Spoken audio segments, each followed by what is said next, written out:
everyone, this is Doxie Mom and welcome back to my channel. If you haven't done so already, I greatly appreciate if you hit that little red subscribe button. You can ring the bell for notifications, and if you like this video, just give it a thumbs up. Well, I've got little Miss Valentine with us today, and we're here to bring you the news in 15 minutes or less, so let's get started.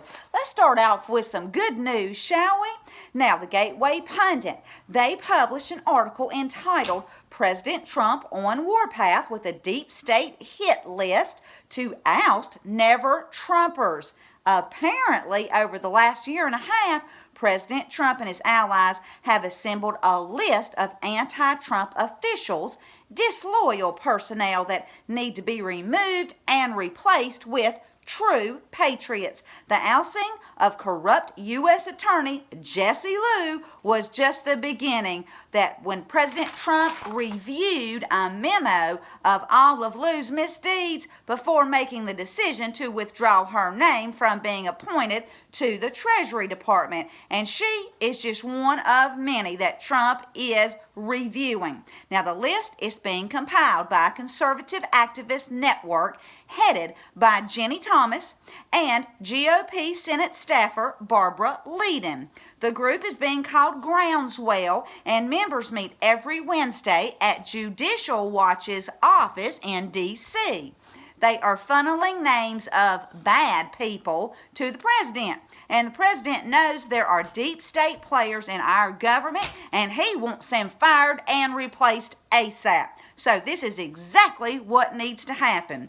Now, I've been praying that God would give our president discernment, but I'll be adding this Groundswell group to my prayers as well, and I hope all of my wonderful subscribers know that I pray for each and every one of you every single night.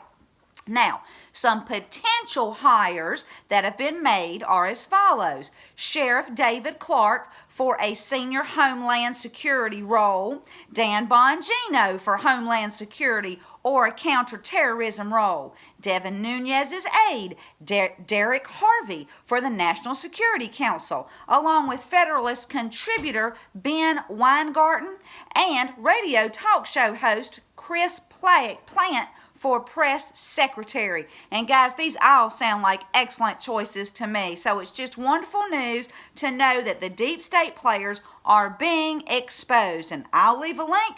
And here's your daily reminder to pray for our president, his family, our military, their families, 17 in the team, and all those fighting for our country. Now, the Daily Mail, they're reporting that Mike Bloomberg and convicted sex offender Harvey Weinstein, well, apparently they shared a 15-year friendship. Now, Weinstein backed Bloomberg's political campaign when he was elected New York mayor and even made phone calls to supporters. The Bloomberg-Weinstein political relationship would continue for years.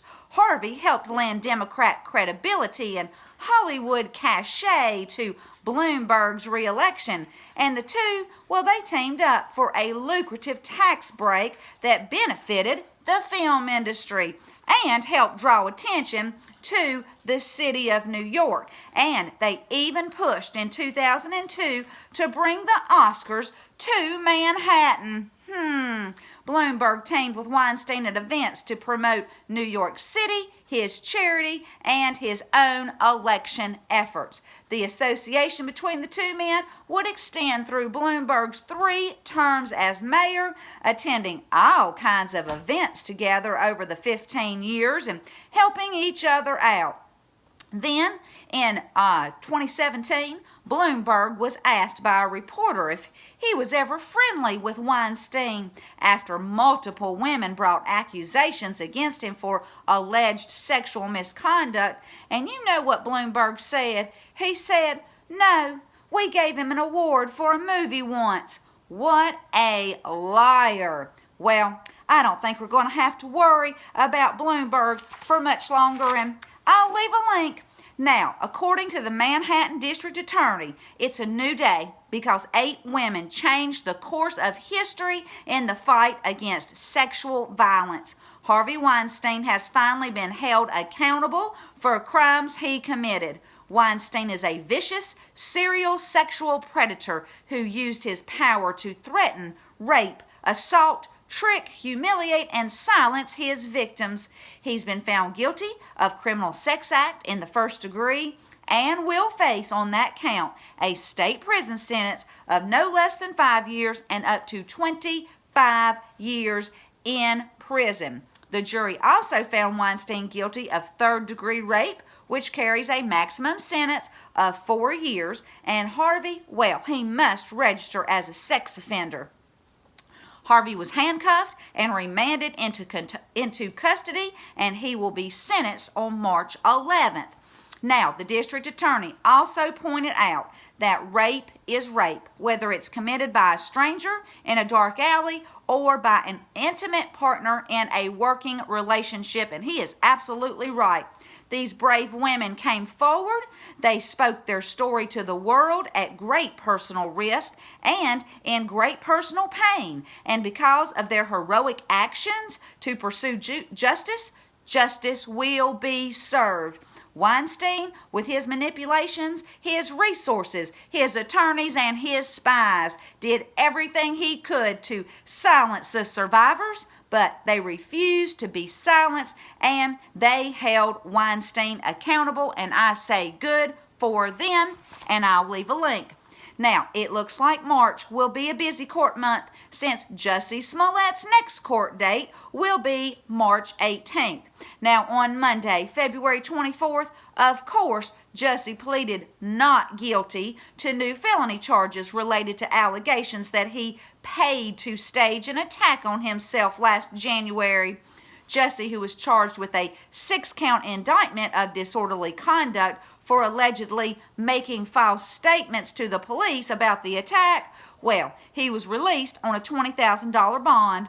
Now, last February, Jussie was indicted by a grand jury on 16 charges after the Chicago police investigated the phony attack. Then, Kim Foxx dropped the charges.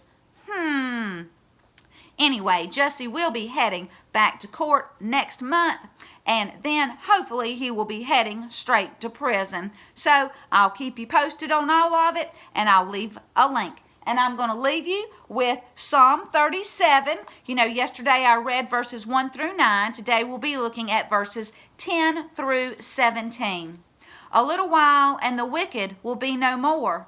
Though you look for them, they will not be found. But the meek will inherit the land and enjoy peace and prosperity. The wicked plot against the righteous and gnash their teeth at them. But the Lord laughs at the wicked, for he knows their day is coming. The wicked draw the sword and bend the bow to bring down the poor and needy, to slay those whose ways are upright. But their swords will pierce their own hearts, and their bows will be broken. Better the little that the righteous have than the wealth of many wicked. For the power of the wicked will be broken, but the Lord upholds the righteous. Well, if you like this video, please give it a thumbs up. Thank you so much for tuning in, and until next time, this is Doxy Mom, and God bless you all.